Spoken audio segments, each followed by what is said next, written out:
14.4 is conditional probability.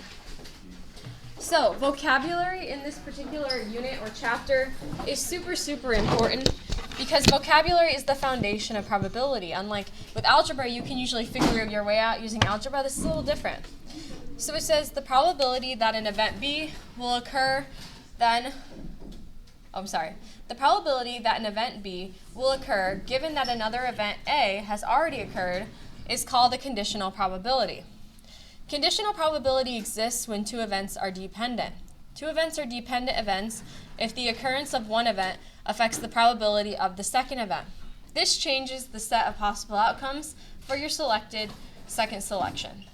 You will write conditional probability of an event B given that event A occurs as B/P. It's a lot of B's and P's. You read it as the probability of event B given A. Hard for me to read all that. So let me just explain briefly what that means. They're always going to give you probability of something given something else. But they may say, given this, find the probability of that. So they may have it flipped around, but the given is always going to be the one after the slash. Okay? So here's the formula. The probability of B given A is equal to the probability of the intersection, those two things overlapping and occurring at the same time, simultaneously, over the probability of the given. It's always over the given. Okay, so if you ever get stuck on a quiz, just think given probability, we're doing over the given. Given is my denominator. All right, let's do some examples, but before we do, actually, independent. So sometimes you have to use logic to determine if something is independent or dependent, but oftentimes you can actually use algebra to check. So if the probability of A given B is equal to the probability of A, or vice versa, you can use algebra to verify that those events are independent, if they're independent. If this isn't true, then we know they're not. Okay, so our first example we're going to look at is going to be this table here. So we're talking about student genders, and then 2-year, 4-year, and graduate school attendance, basically. So what is the probability that the student is female given they are in graduate school? So the given is after the slash. You read the slash as given, okay? So here's how you set up your formula every single time. Probability of those two things intersecting at the same time over the probability of the given, okay? So you don't necessarily have to do the probability. You can also just do the number when we're doing these ones. I'll show you what I mean. So what is the probability that a student is both a female and a graduate student? How many of them are there? 1,900. Good. So if you wanted their probability, you'd put it over the total number of students, but we don't need to do that here because what you're going to see is it would cancel out anyways. So how many students graduated or graduate students in total? It's just chance that you're a grad student, period, male or female. How could we find that? Add them together. Okay. So that would give me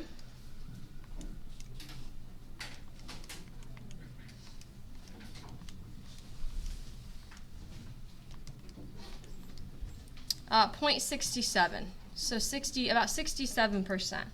So does everybody see how I got that amount using the chart? Yep. All right. So the next one is probability that you're a 2-year college student given you're a male.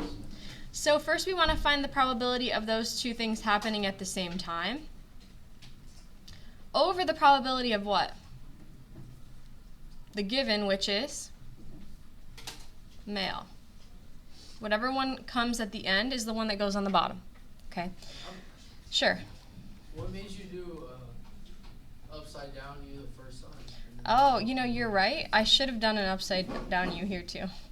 Sorry about that. Good observation. These are all ands. Does that mean all of? Like includes? Yeah, so I meant to put an N. So N is the overlap. We can't do bless you ors in these situations anyways. So it should be an and. So that was just my mistake with the writing. So good catch. So it's always going to be the probability of the two things happening simultaneously over the probability of the given. So how many people are both 2-year college students and males? 1,866. Good. And how many total male students are there? Because that's our denominator. 1349. Good. Something like that, I think. Oh, sorry, I thought you added them wrong. Yeah, you have to add all three up. Oh. Does everybody see why we have to add them all up? I got one of them right. One of the numbers sounded like the right number, so I was like, yeah, sounds good. But does everybody see why we did what we did for the setup? Why did you add all three? So it's 0.25. For the denominator, it's just the males total. Oh. So the total number of males. So what you're basically doing is instead of like finding the probability that they're a male 2-year student out of the total number of students, you're finding the probability that you're a 2-year male student given that you're already, like we're only looking at males to begin with. Does that make more sense of what the setup is? So given is like looking at only the pool of what those things are. So you're looking at all the males? And you're looking at Yeah. all the college. We're trying to find the probability that you are a 2-year college student that is a male, given that we're only looking at the males to begin with. Of the males, how many of them are 2-year college students? For this one, it's like of the graduate school students, how many of them are female? So that's kind of what given means in terms of like what you're actually looking at. So for this one, just the probability of being female, period. Okay, no given. So how many females are there total in this experiment? Yeah, you got to add up 3 numbers, right? It's a lot of females, but we're going to put this over the total number of what? People in the entire experiment, right? So you're going to add up all 6 of those numbers.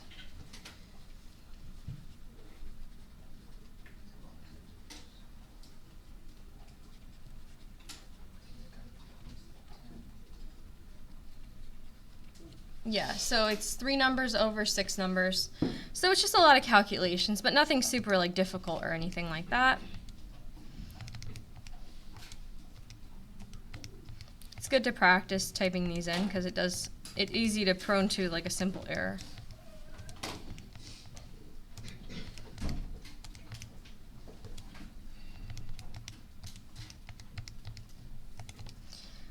I got 7. Is anybody do the math on this? I think I made a mistake somewhere. I think it was 57%. Yeah, thank you. I try to memorize it. So I mean, yeah.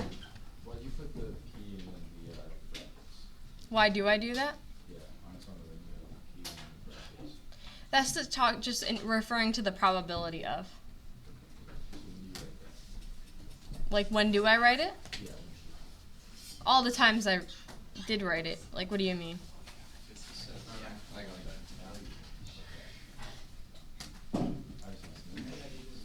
Oh, okay, yeah. It's just like indicating we're talking about probability of.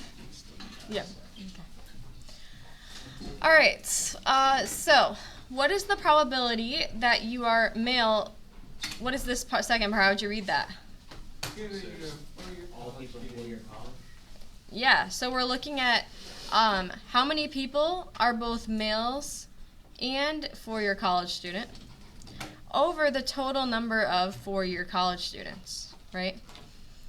So everybody see how I got the setup there? It's always over the given. So how many males are also 4-year college students? 4,000. Good. And how many total 4-year college students are there?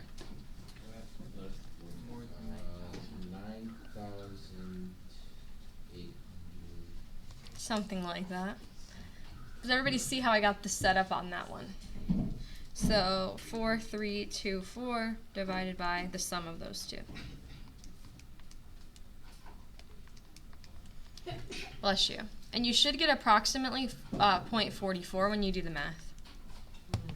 So does anyone have any questions about the setup so far?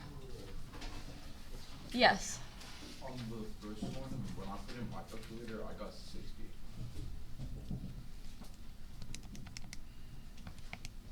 It's totally possible I make a mistake with these. I have a question. Yeah, it is. It's 60. You're right. Go ahead. What's your question?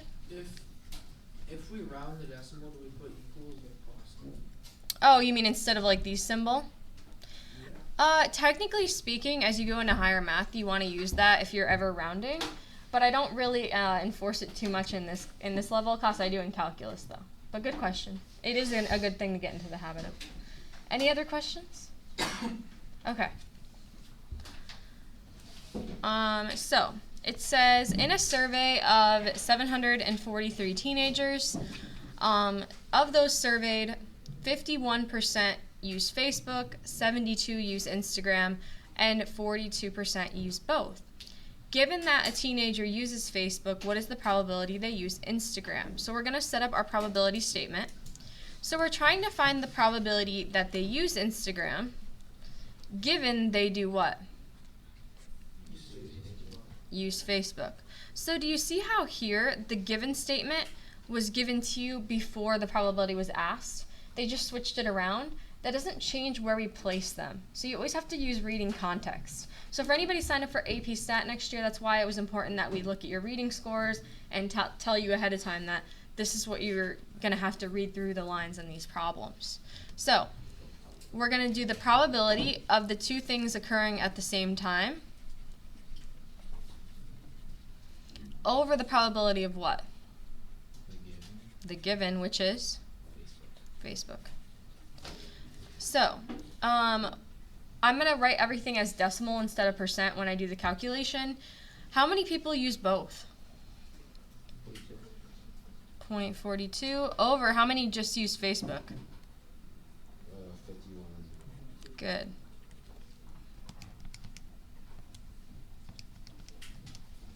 And that's going to give you 0.82. So any questions about that calculation? Okay. What is the probability that a teenager uses Facebook given that they use Instagram? So how's that going to look for our statement? Something over It's both. like this reverse. It's the reverse, yeah.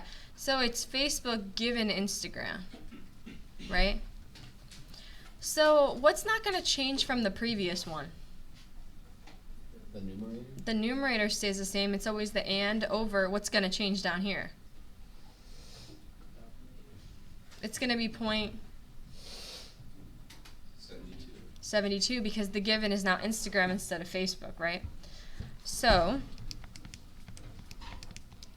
that is 0.58. So do we have any questions about this one? Why wouldn't it be 0.51 on top? Because it's asking students to use Facebook. Because it's not just asking the probability that they use Instagram or Facebook. When you see that word given in a problem, you know you're going to have to use that given probability formula. Okay. Okay? It's different because they're saying, given they're already using Facebook, now find the it affects the probability of the other. Okay. So now we're going to set up a table. So this is a really common thing in probability. They're going to give you a table or you got to create your own table. They're going to give you pieces of information with holes in it and you have to work backwards to find the missing information.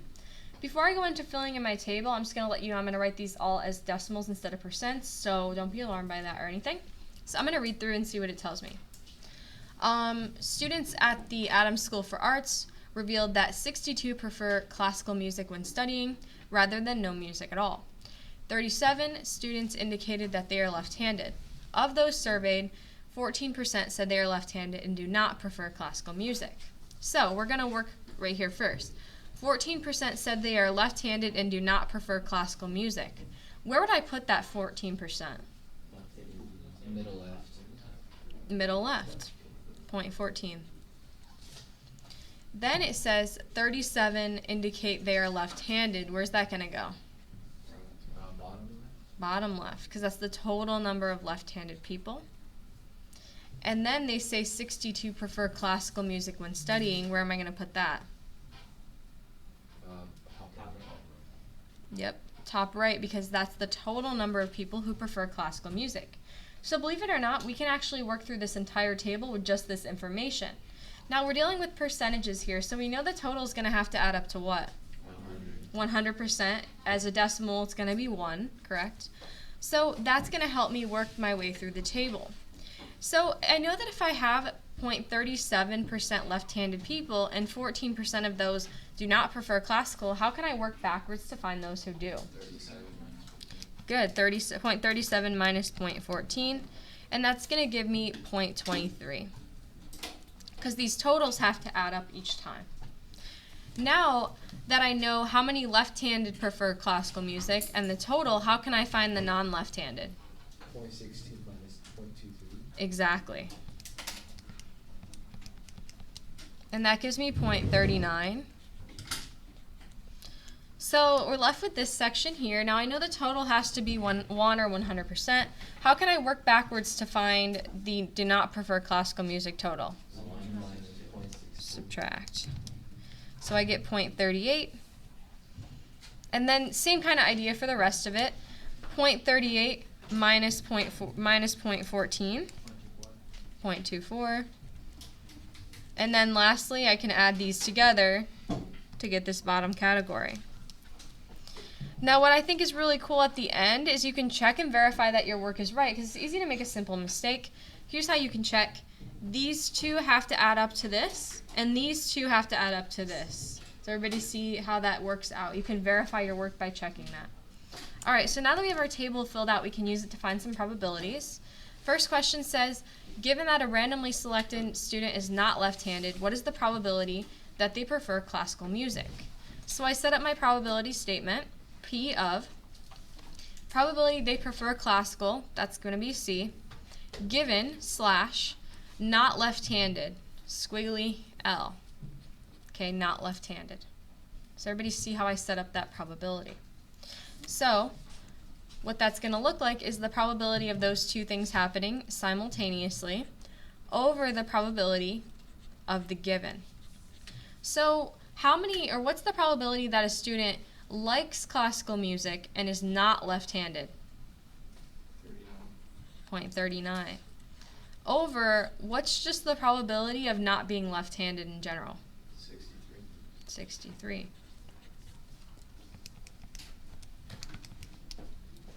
So I get 0.62 as my answer. Any questions for that one? All right, so the next one says, and I'm going to explain like what it's saying too verbally, like I'll just go through it. So it says probability that a student does not prefer classical music. What's the rest of it say? Given that they're left-handed. Given that they are left-handed, exactly.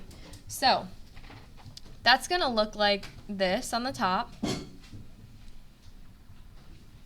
Not classical and left-handed over a probability of what? Left-handed. So what's the probability of students who do not prefer classical music and are left-handed? 0.14. 0.14 over how many are just left-handed in general? 0.37.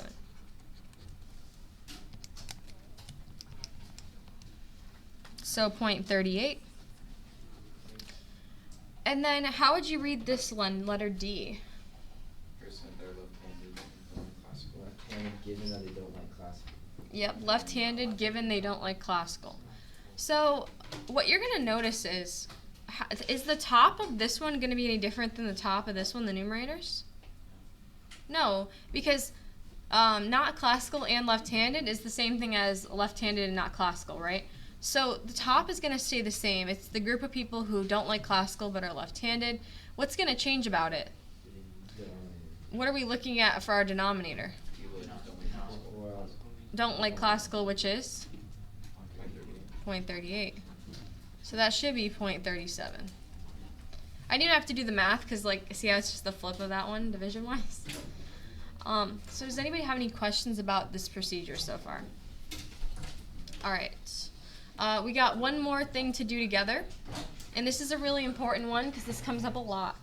This is rolling dice. Okay, this comes up in a lot of casino games, all sorts of things. So let's talk about it. So 2 fair 6-sided dice are thrown. Okay, so every time you throw dice, you got 2 6-sided dice. So 6 times 6 is 36 combinations that can occur, given that we count each of those die as their own independent events. So the first thing that can occur is you get 1 and 1, right? What's the next smallest total roll you could get? 1 and 2. 1 and 2. Or same thing, same count, but different way to get it would be 2 and 1. And then the next smallest sets would be 1 and 3, right? So you get the idea here, hopefully. 1 and 4, 1 and 5, and 1 and 6. And then the next set is going to be 2 and 2, 2 and 3, 2 and 4, 2 and 5, and 2 and 6. And then you got all the 3s. The combinations with the 3s.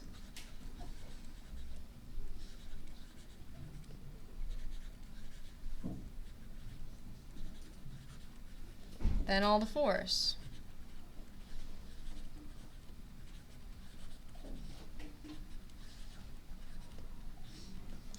So I used to, like, on the notes write it out for you, but I realized that when we did that, people never really fully grasped what they were what they were seeing.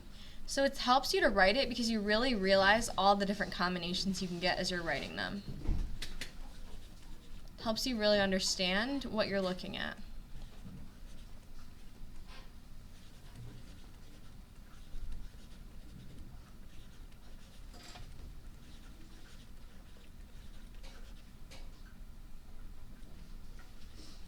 Okay, everybody good with that? Now what you're going to notice is the diagonals are going to all add up the same, like 3, 3, 4, 4, 4, and so on. That's like one cool thing you can see about the table.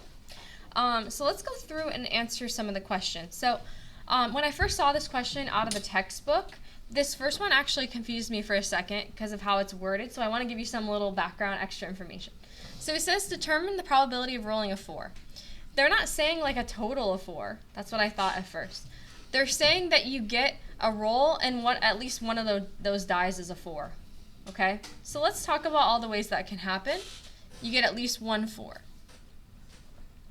So I can of course get a 1 and a 4. That would get me at least 1 4 die.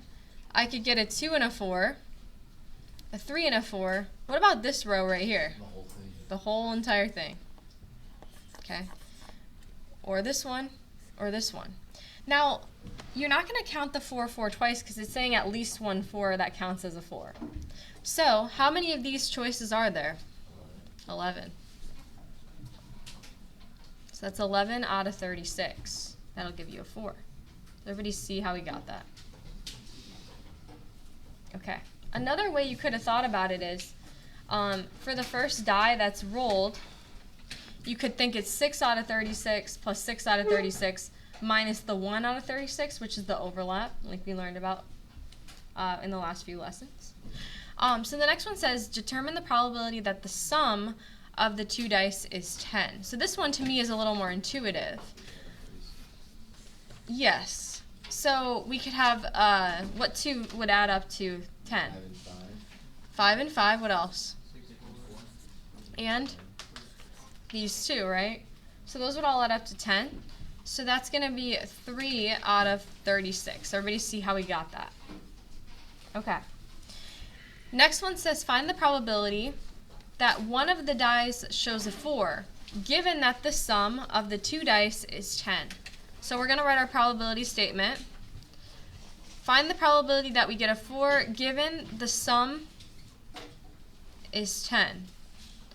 So let's think of what we know about that scenario.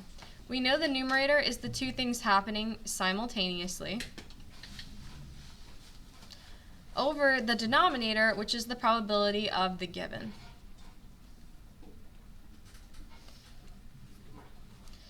Okay, so how many of the ways you can get a sum of 10, how many of those ways are going to be have a 4 in them? 2. So 2 out of 36 ways that can happen. Over how many ways can you just get a sum of 10, period? 3 out of 36. Now, in math, we do keep, change, flip for fractions. Keep the 236, change, and flip the second fraction. What's going to happen with the 36s?